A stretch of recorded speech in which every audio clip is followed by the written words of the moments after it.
Hello hi welcome नमस्ते, मेरा नाम ऋतिक और आज हम फिर से बात करने वाले हैं एक और इंटरेस्टिंग कंसेप्ट के ऊपर। तो ये वीडियो उन बच्चों के लिए मोस्ट इंपॉर्टेंट होने वाली है जिनके पास सेमेस्टर 5 में सब्जेक्ट है इंटरमीडिएट माइक्रो इकोनॉमिक्स सेकंड। तो चलिए शुरू करते हैं आज एक और इंपॉर्टेंट कंसेप्ट। तो लेसन नंबर 4 की स्टार्टिंग प्रीवियस वीडियोस से हो चुकी है, मतलब पहले हम कुछ वीडियोस कर चुके हैं मोनोपोलिस्टिक कंपटीशन के बारे में, और आज हम समझेंगे कि जीरो इकोनॉमिक प्रॉफिट क्या होता है।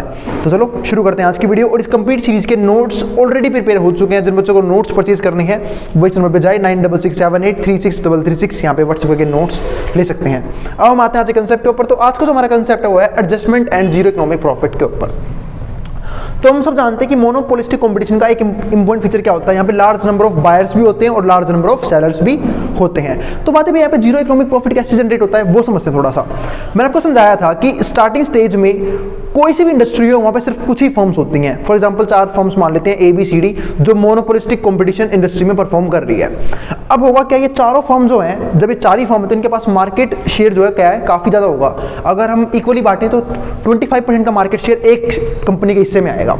अब इसको देख के क्या होगा, अब प्रॉफिट जनरेट हो रहा है तो जो बाकी जो बाहर की फर्म्स हैं वो भी इस इंडस्ट्री में एंटर करने की कोशिश करेंगे। क्यों? क्योंकि मोनोपोलिस्टिक कंपटीशन में क्या होता है, फ्री एंट्री एंड एग्जिट। जब और फर्म्स अदर फर्म्स अंदर एंटर करेगी तो जो इनका जो एबनॉर्मल प्रॉफिट है, इन 4 फर्म्स का जो भी एबनॉर्मल प्रॉफिट है वो चेंज होगा नॉर्मल प्रॉफिट में, क्योंकि अब इनका मार्केट शेयर इनके हाथ से जा रहा है क्योंकि नई फर्म्स एंटर कर रही हैं। और जैसे जैसे और फर्म एंटर करेगी तो इन चारों फर्म में इनको लॉस भी होना शुरू हो जाए। तो इस तरीके से और फर्म्स जब तक एंटर करती रहेंगी जब तक इकोनॉमिक प्रॉफिट जीरो नहीं कर देती। ठीक है, तो ये होता है हमारे यहाँ पे जीरो इकोनॉमिक प्रॉफिट का कंसेप्ट। चलो इसे रीड करते हैं एक बार फटाफट। तो यहाँ पे देखो, तो entry of new firms continues until existing firms economic profit are driven to zero. तो मैंने बताया ना कि एंट्री जो है वो नई फर्म्स की चलती रहेगी जब तक एग्जिस्टिंग फर्म का जो प्रॉफिट है वो जीरो नहीं हो जाता। This happens when price P equals to ATC। ये कब तक होता रहेगा, जब तक प्राइस जो है वो ATC के बराबर नहीं हो जाता, यानी कि जो प्राइस है वो एवरेज टोटल कॉस्ट के बराबर नहीं होता। क्योंकि प्रॉफिट जीरो कब होगा, जब टोटल कॉस्ट और प्राइस दोनों क्या हो जाएंगे, इक्वल हो जाएंगे। क्योंकि प्रॉफिट मिलता कब है, जब प्राइस ज्यादा हो, खर्चा कम आ रहा हो बिजनेस में। लेकिन जब प्राइस ही टोटल कॉस्ट के बराबर आ जाएगा तो हमारे पास यहाँ पे क्या आ जाएगा, इकोनॉमिक प्रॉफिट जीरो हो जाएगा। इसके बाद क्या आता है, as firms enter demand continues to shift inward until P equals ATC। अब एक चीज और ध्यान रखना, जैसे जैसे फर्म अंदर एंटर करती रहती है जो डिमांड है वो लगातार शिफ्ट होती रहती है इनवर्ड P इक्वल्स ATC, यानी कि किस पॉइंट तक, जब तक P ATC के बराबर नहीं होता। एंड MR इक्वल्स MC, और MR किसके बराबर नहीं होता, MC के बराबर नहीं होता। इसे हम बोलते हैं इक्विलिब्रियम पॉइंट, जहां पे MR हमारा क्या हो, MC के बराबर हो at a lower quantity of output, और जब हम आउटपुट की कम क्वांटिटी जनरेट कर रहे हों। तो ये चीज भी ध्यान रखना। इसके बाद क्या आता है हमारे पास यहाँ पे अगला point, long run equilibrium and dead weight loss. अब समझते हैं लॉन्ग रन इक्विलिब्रियम को और डेड वेट लॉस को। देखो डेड वेट लॉस का अगर सिंपल सा बताऊं ना तो इसका मतलब क्या होता है, इनएफिशिएंट मार्केट। मतलब एक ऐसी मार्केट जहां पे इनएफिशिएंसी देखने को मिलती है, चाहे वो मोनोपोली हो चाहे वो मोनोपोलिस्टिक कंपटीशन हो। अब समझते हैं इसको थोड़ा डीप में। तो लॉन्ग रन इक्विलिब्रियम तो मैं आपको डिस्कस कर चुका हूं कि लॉन्ग रन में मोनोपोलिस्टिक कंपटीशन चाहे इतना ही अच्छा परफॉर्म क्यों ना कर ले, लेकिन वो सिर्फ और सिर्फ नॉर्मल प्रॉफिट जनरेट करती है, क्योंकि कंपटीशन बहुत ज्यादा होता है, फर्म्स बहुत ज्यादा होती है मार्केट के अंदर, इंडस्ट्री के अंदर। तो in long run market reaches a point where P equals ATC। अगर लॉन्ग रन में देखें तो जो प्राइस है वो किसके बराबर जाता है, ATC के बराबर जाता है। और जब भी प्राइस ATC के बराबर होगा, ऊपर डिस्कस कर चुका हूं, उस टाइम पे आपका क्या होगा, जीरो इकोनॉमिक प्रॉफिट या फिर normal profit. And MR equals MC, और MR किसके बराबर होगा, MC के बराबर होगा, एलिमिनेटिंग इकोनॉमिक प्रॉफिट। और इस तरीके से जो हमारा इकोनॉमिक प्रॉफिट है वो क्या हो जाएगा, एलिमिनेट हो जाएगा। Despite zero economic profit dead weight loss persist. अब इसके वजह क्या आता है, डेड वेट लॉस जो है वो आता है। ऐसा क्यों होता है, एक सिंपल सी बात है, जो कोई भी पर्सन है वो किसी भी इंडस्ट्री में एंटर किया है, उसने किसी भी इंडस्ट्री में एंट्री ली है, किस चीज के लिए, प्रॉफिट जनरेशन के लिए। और जब प्रॉफिट जनरेशन नहीं होगा, एक तरह से क्या हो गया, प्रोड्यूसर लॉस में जा रहा है, यानी कि प्रोड्यूसर को सरप्लस नहीं उल्टा क्या मिल रहा है, डेफिसिट। और जब प्रोड्यूसर को मिलेगा डेफिसिट तो क्या होगा, कहीं ना कहीं उसे लॉस देखने को मौका मिल रहा है, जिसकी वजह से फर्म से या तो वो उस इंडस्ट्री से बाहर हो जाएगा, या फिर इसे हम क्या बोलेंगे, इनएफिशिएंसी इन फर्म। अब अगर समझो इस बात को, तो consumers willingness to pay is higher than the firms. तो जो कंज्यूमर की विलिंगनेस है वो क्या है, क्या होगी, हायरनेस ज्यादा होगी, किससे, फर्म की मार्जिनल कॉस्ट से। यानी कि कंज्यूमर की चाहत ज्यादा है पे करने की, वो भी किसकी, फर्म के मार्जिनल कॉस्ट से भी। यानी कि कंज्यूमर के पास एबिलिटी है ज्यादा पे करने की, पर वो फिर भी पे नहीं कर पा रहा। To market failure. अब इस चीज से क्या होगा, मार्केट जो हमारा क्या हो जाएगा, फेल हो जाएगा। एक मिनट पहले आप यहां तक उतार लेना, फिर हम डिस्कस करेंगे इसके अगला टॉपिक। चलो फिर अब हम आगे देखते हैं। तो मैंने यहाँ पे क्या बोला आपको कि कंज्यूमर जो है वो चाहता है ज़्यादा पैसा पे करना, लेकिन बेचारे प्रोड्यूसर जो है वो कंपटीशन की वजह से प्राइस इतना कम कर ले रहे हैं कि वो ज़्यादा प्रॉफिट लेना ही नहीं चाह रहे, मतलब ले ही नहीं पा रहे। क्योंकि अब देखो कंपटीशन फालतू है तो प्राइस कम रखते हैं ताकि उनका मार्केट शेयर क्या हो, इंक्रीज हो जाए, कस्टमर उनके पास आए। इसका मतलब वो चाहे तो कस्टमर से फालतू पैसा अचीव कर सकते हैं, लेकिन ले नहीं पा रहे कंपटीशन की वजह से। तो ये एक चीज यहाँ पे है कि consumers willingness to pay is higher than the firms marginal cost, यानी कंज्यूमर की चाहत ज्यादा पे करने की, मतलब उसकी औकात फालतू है उस प्रोडक्ट के लिए पे करने की, लेकिन यहाँ पे वो पे नहीं कर पा रहा। इसका मतलब क्या है कि यहाँ पे कंज्यूमर सरप्लस में है और प्रोड्यूसर डेफिसिट में है। अब आगे समझते हैं the inability to charge different prices to different consumers. और यहाँ पे एक तरह की और इनएबिलिटी होती है, वो क्या कि जो हम जो है वो डिफरेंट प्राइस जो है चार्ज नहीं कर सकते किसी डिफरेंट कंज्यूमर से। Prevents the market from achieving perfect efficiency, ठीक है, और ये मार्केट को बताता है अचीव परफेक्ट एफिशिएंसी से।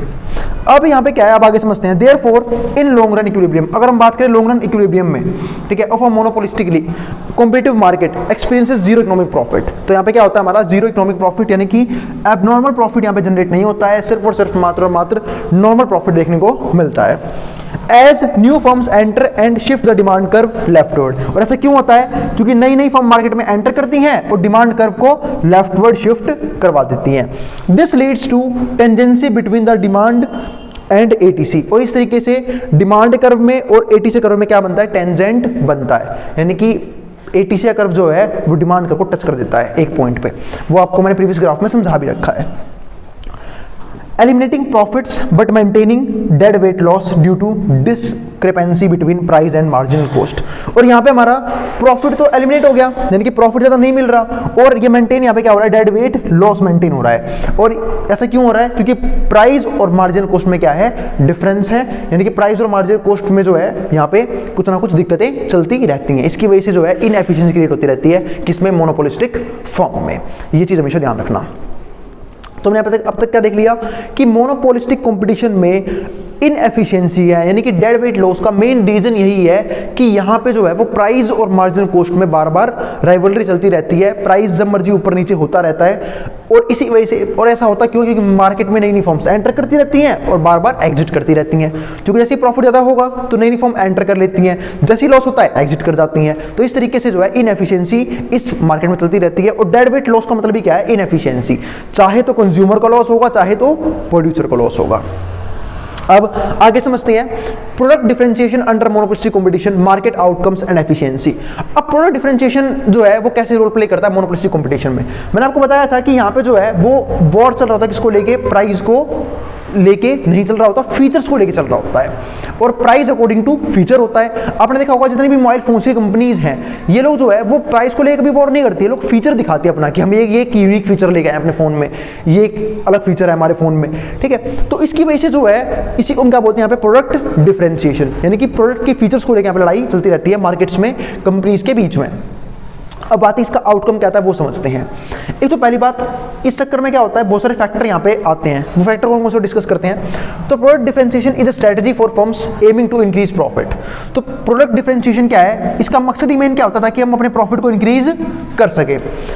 कॉम्पिटिटिव मार्केट्स में differentiation can stem for various factor, इसकी वजह से बहुत सारे फैक्टर यहाँ पे देखने को मिलते हैं। एक तो पेटेंट, ट्रेडमार्क्स एंड कॉपीराइट, ये तीन हमारे क्या है, फैक्टर हैं जिसकी वजह से हमें क्या देखने को मिलता है, यहाँ पे प्रोडक्ट डिफरेंशिएशन देखने को मिलता है। यानी कि एक सिंपल सी बात है, अगर मान लो किसी कंपनी में, मतलब किसी फर्म ने इस इंडस्ट्री के अंदर कुछ नया खोज दिया, कुछ नया डिस्कवर कर लिया, कोई नई टेक्नोलॉजी बना ली, तो उसको सबसे पहले क्या करवाती है, पेटेंट करवा लेती है, ताकि कोई भी उसे यूज ना कर पाए। क्योंकि भाई रिसर्च करी किसी और ने, डेवलपमेंट करी किसी और ने, और उसका बेनिफिट किसी और को ऐसा नहीं होना चाहिए, इसलिए उस चीज़ का क्या करवा लेती है, पेटेंट करवा लेती है, ताकि क्या मिले, सबको बेनिफिट ना मिले उस चीज़ का। अब आगे समझते हैं, तो पेटेंट भी हो गया, ट्रेडमार्क भी, कॉपीराइट भी। तो fundamental reason behind differentiation is the potential for higher profit. तो प्रोडक्ट डिफरेंशिएशन का मेन बेनिफिट ही क्या है, यहाँ पे हायर प्रॉफिट जनरेट करने के लिए है ये चीज। इसके बाद जैसे कि मैंने अभी आपको एग्जांपल दिया, अब मोबाइल फोन की कंपनीज हैं, ये यूनिक फीचर लेके आती रहती हैं। तो जैसे ये लोग फीचर डिजाइन करते हैं ना, ये लोग क्या कर लेते हैं वहाँ पे, इस केस में उसे पेटेंट करवा लेते हैं, या तो पेटेंट करवा लेंगे या फिर ट्रेडमार्क या फिर कॉपीराइट लगा देंगे उसके ऊपर, ताकि कोई भी उसे यूज ना कर पाए। अब आगे हमारे पास क्या है यहाँ पे, in a perfectly competitive market, अगर मैं बात करूँ यहाँ पे परफेक्टली कॉम्पिटिटिव मार्केट की, न्यू फर्म्स एंटर, तो जो नई फर्म है वो एंटर करती है due to short term profit. मतलब परफेक्टली कॉम्पिटिटिव मार्केट है, यहाँ पे कंपटीशन बहुत ज़्यादा है, तो स्टार्टिंग में कुछ ही फर्म्स हैं जो एबनॉर्मल प्रॉफिट गेन कर रही है, तो उसको देखते हुए नई फर्म मार्केट में एंटर करती हैं due to short term profit, ताकि वो प्रॉफिट जनरेट कर सके। Even long run profit will decrease to zero. अब इस चक्कर में क्या होता है, जो लोगों का लॉन्ग टर्म प्रॉफिट है ना वो भी क्या होता है, जीरो हो जाता है। जैसे मैं कोई एग्जांपल देता हूं, ऐसी बहुत सी फर्म्स आपने सुनी होगी मोनोपोलिस्टिक कंपटीशन के अंदर, जो पहले काफी अच्छा परफॉर्म कर रही थी, लेकिन बाद में आके मार्केट शेयर उनका बिल्कुल खत्म हो गया। जैसे और बहुत सी भी होगी जिन्होंने मार्केट शेयर छीन लिया। जैसे मैं एग्जांपल देता हूं, अगर सेलफोन की कंपनीज की बात करूं, जब कीपैड का जमाना था तो नोकिया काफी फेमस था, ठीक है, सैमसंग को लोग इतना जानते नहीं थे उस टाइम पे, या फिर रिलायंस के फोन भी आते थे उस टाइम पे, तो यानी कि बहुत सारी कंपनीज थी, माइक्रोमैक्स भी था।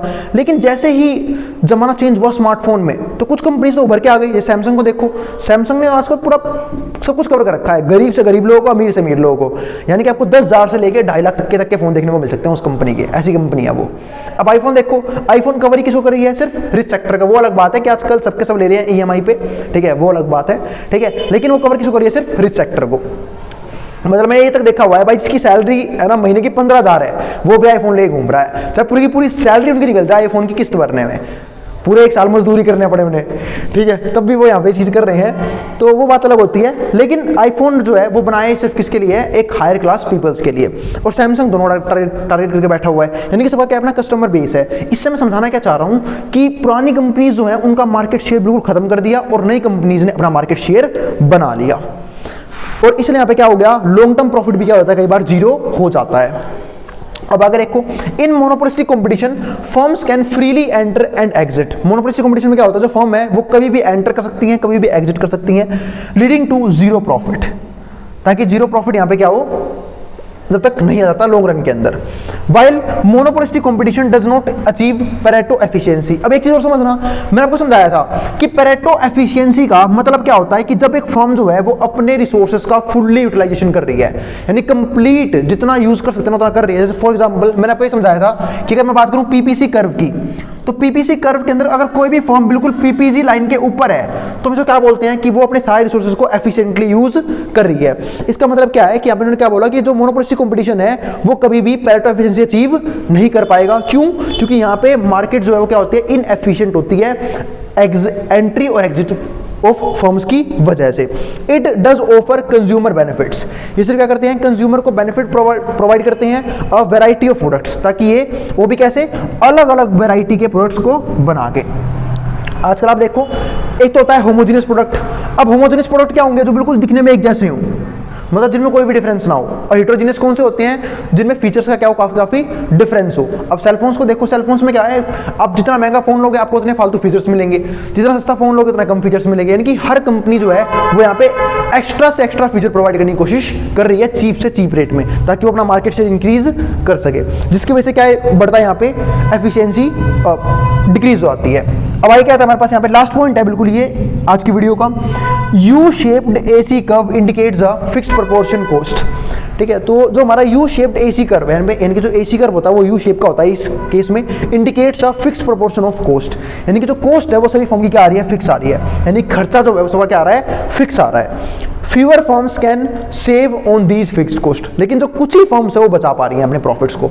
जैसे हम क्या डिस्कस करते हैं मोनोपोलिस्टिक कंपटीशन के अंदर कि बहुत सारी कंपनीज हैं, यानी कि बहुत सारे सेलर्स हैं और बहुत सारे बायर्स हैं, लेकिन आप ऐसे कितने सेलर को जानते हो जो अच्छा प्रॉफिट जनरेट कर रहे हैं। अच्छा, सेलफोन की कंपनी सारी है, लेकिन फेमस वही है 4-5 ही, सैमसंग हो गया, वीवो हो गया, ओप्पो हो गया, एप्पल हो गया, ठीक है, ऐसी कुछ ही कंपनीज जो क्या है बहुत ज़्यादा फेमस है, ठीक है, सिर्फ अपने सेलफोन्स को लेके। तो वही सेम चीज़ यहाँ पे है कि जो फ्यूअर फर्म्स है ना वही सिर्फ प्रॉफिट जनरेट कर पा रहे हैं, और इसीलिए सिर्फ उनका पैसा बच रहा है। बाकी सारी फर्म्स या तो नो प्रॉफिट नो लॉस पे है, यानी कि ब्रेक इवन पे है, या फिर लॉस जनरेट कर रही हैं। Allowing each to produce closer to its minimum AC, और ये कब तक प्रोड्यूस करती रहती है, जब तक इनका एसी मिनिमम नहीं हो जाता। Eliminating a product reduces consumer surplus. अब देखो, कई बार क्या करती हैं ये, किसी प्रोडक्ट को हटा देती हैं, जिसकी वजह से क्या लॉस होता है, कंज्यूमर का सरप्लस खो जाता है। As consumer loses the utility of the differentiated goods, अगर मान लो कंज्यूमर ने सरप्लस खो दिया तो वो चीजों का कंजप्शन बंद कर देगा। मैंने आपको बताया था ना कि कंजप्शन कंज्यूमर जब तक करता है जब तक उसे वो चीज वर्थ इट लगती है। अगर उसे लग रहा है कि वो प्रोडक्ट उसके लिए वर्थ इट नहीं है, यानी कि जितना पैसा वो खर्च कर रहा है उसे उतने भी सेटिस्फेक्शन नहीं मिल रहा है, तो वो उसका कंजप्शन बंद कर देता है। तो सपोज करो अगर कोई फीचर ही एलिमिनेट कर दिया किन्होंने, मोनोपोलिस्टिक कंपटीशन मार्केट ने, तो क्या होगा, यहाँ पे कंज्यूमर सरप्लस खो देगा, जिसकी वजह से वो कहीं ना कहीं कंजप्शन बंद कर देगा, तो इनका मार्केट शेयर और भी ज्यादा कम हो जाएगा। ये एक और चीज होती है इस पॉइंट के अंदर। तो चलो आज की वीडियो को यहीं पे रोकते हैं, तो और अगली वीडियो में देखेंगे एक और इंपॉर्टेंट कंसेप्ट। मतलब ये हमारा कंप्लीट कंसेप्ट खत्म हो चुका है, जहाँ पे हमने ये सीखा कि प्राइस कैसे डिटरमाइन होता है और आउटपुट कैसे डिटरमाइन होता है। तो इसके लिए कम से कम मैंने 2 वीडियोस बना दी होंगी। तो चलो मिलेंगे अगली वीडियो में, और अगर वीडियो पसंद आई हो तो वीडियो को लाइक किए बिना मत जाना और चैनल को सब्सक्राइब कर देना ऐसी वीडियोस के लिए। आज थोड़ा सा बैकग्राउंड का नॉइस ज़्यादा है, तो अगर मैं नॉइस कैंसिलेशन लगाना भूल जाऊँ तो आराम से देख लेना, उस नॉइस को अवॉइड कर देना, ठीक है। तो अब जिसको जो उतार सकता है मैं उतार रहा हूँ बोर्ड के सामने से। अब मिलेंगे अगली वीडियो में, जहाँ पे हम बात करेंगे इसके नेक्स्ट कंसेप्ट के बारे में।